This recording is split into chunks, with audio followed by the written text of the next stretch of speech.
दैनिक भास्कर में एंटीबायोटिक्स को लेकर एक खबर छपी है। यह कोई सामान्य खबर नहीं है। यह उस समय का संकेत है जब दवाइयाँ थक चुकी हैं और इंसान अब भी नहीं संभलता। दैनिक भास्कर की यह रिपोर्ट बतलाती है कि एंटीबायोटिक 90% तक बेअसर हो चुकी है और सबसे ज़्यादा मामले स्किन और यूरिन इन्फेक्शन के आते हैं। यानी वे बीमारियां जिन्हें हम अब तक छोटी समस्या कहकर के टालते आए हैं, यही अब सबसे डरावनी बात हो रही है। आप लोग ये बात क्यों नहीं समझते कि एंटीबायोटिक कोई जादू की गोली नहीं होती। वह साइंस है, एक डिसिप्लिन है, एक रिस्पॉन्सिबिलिटी पर चलती है। लेकिन भारत में दवा विज्ञान से ज़्यादा काउंटर पर बैठे दुकानदार की सलाह ली जाती है। सर्दी, जुकाम, बुखार, गले में खराश, हर सवाल का एक ही जवाब बना दिया गया है कि एंटीबायोटिक ले लो। ना कोई जांच, ना कल्चर टेस्ट, न यह सवाल कि वाकई बैक्टीरिया है भी या नहीं। और अब नतीजा सामने है, दवा मौजूद है मगर बेअसर।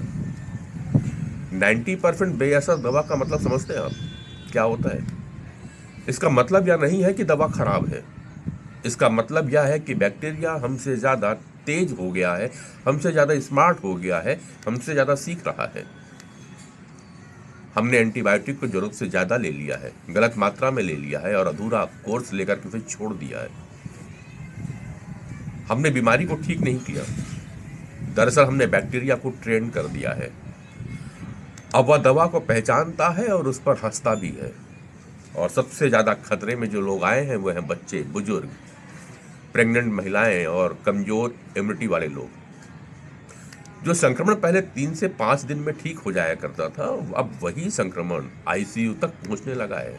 और यही कारण है कि समान इन्फेक्शन भी अब जानलेवा बनने लगे हैं। अब ये मत कहना कि ये समस्या तो डॉक्टरों की है, वैज्ञानिकों की है। नहीं, यह समस्या सिर्फ डॉक्टरों की नहीं है। यह समस्या हम सब की आदतों की है। बिना पर्चे के मेडिसिन ले लेना, दोस्तों की सलाह पर एंटीबायोटिक बदलना, 2 दिन ठीक लगते ही दवा को बंद कर देना और बुखार का समान इन्फेक्शन समझ लेना।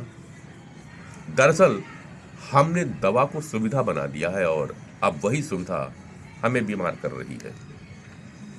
हाँ, कुछ हद तक सरकार को भी गलत ठहराया जा सकता है कि सरकार ने नियम तो बनाए लेकिन जमीन पर उसका पालन नहीं हुआ।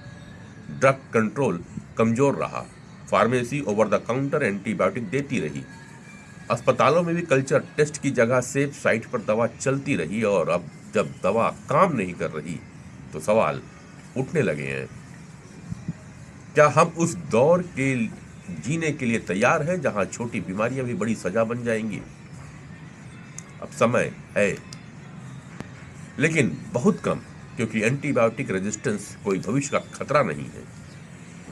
यह वर्तमान की सच्चाई है और अगर अब भी नहीं संभले तो हम उस युग में लौट सकते हैं जहां एक मामूली इन्फेक्शन मौत का कारण बन जाया करता था।